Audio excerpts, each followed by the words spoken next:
उस दुकान में प्रदर्शन पर कई प्रकार की घड़ियां थी। घड़ियां हमेशा इस प्रतीक्षा में रहते थे कि उनको कब कौन खरीद के ले जाएगा, परंतु उस दुकान में था एक आलसी घड़ी जिसको किसी भी बात की कोई परवाह नहीं थी। एक दिन एक छोटा बच्चा अपने पिताजी के साथ दुकान पर आया।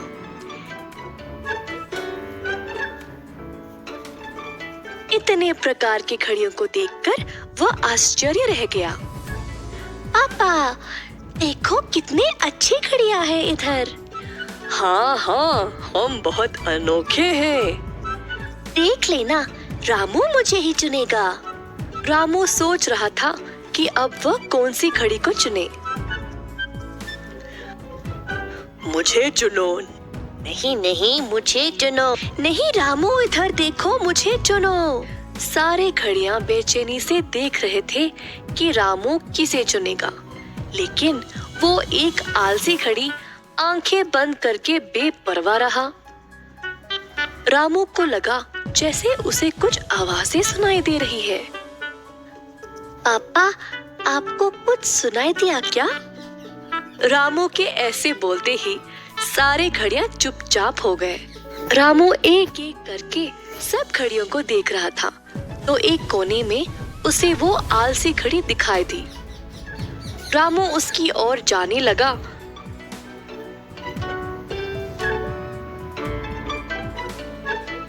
तो पीछे से बाकी घड़ियां हैरान हो गए। बच्चे, उसके पास क्यों जा रहे हो? उसको मत चुनो। हाँ, वो बहुत ही चिड़चिड़ा है। हमें चुनो, हम चुपचाप से तुम्हें समय बताएंगे।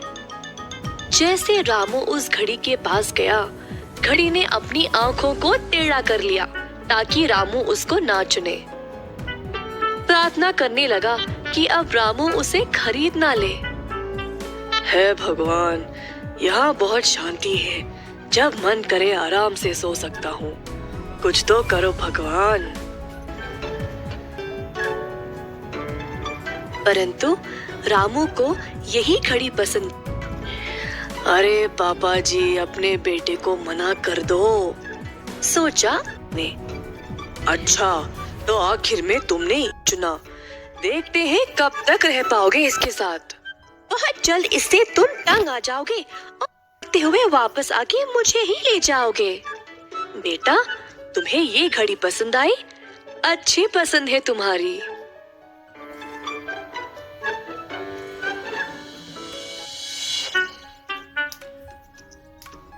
रामू अपनी पसंद से बहुत ही प्रसन्न था। घर जाकर उसने अपने बिस्तर के बाजू में इस अलार्म घड़ी को अच्छे से रख दिया।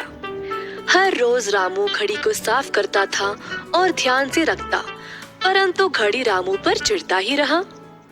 एक रात रामू रोज की तरह घड़ी को साफ करके अलार्म सुबह के 7 बजे के लिए रखा और सो गया। रामू के सोने के बाद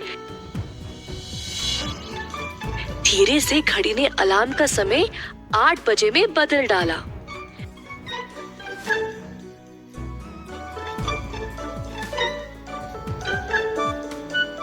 अगली सुबह अलार्म की घंटी 8 बजे बजी।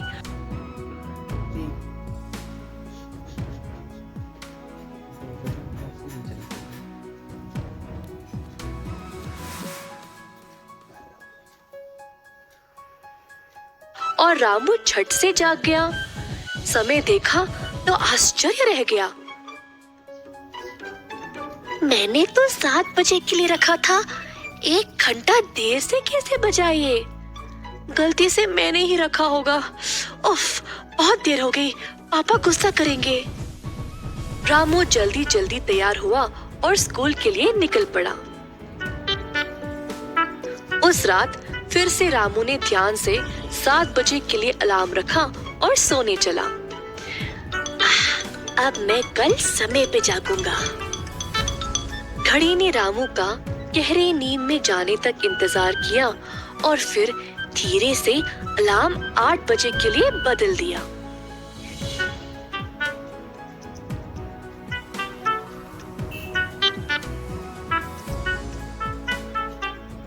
अगली सुबह रामू देर से जागा और हैरान रह गया।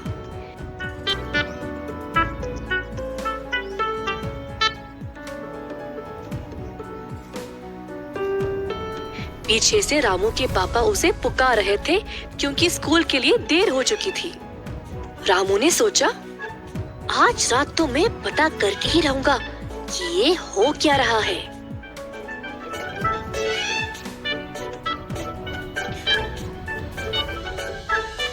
उस रात रामू ने फिर से अलार्म 7 बजे के लिए रखा और बिस्तर पर लेट गया।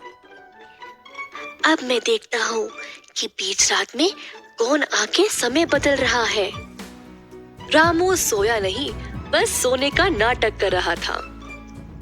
घड़ी को लगा कि रामू सो गया और वह धीरे से समय को बदलने लगा। रामू को कुछ आवाज सुनाई दी और वह आश्चर्य रह गया। चुपके से आंखें खोलकर नजर डाला तो रामू ने देखा कि ये घड़ी खुद ही अपने कांटों को हिलाकर समय को बदल रहा था।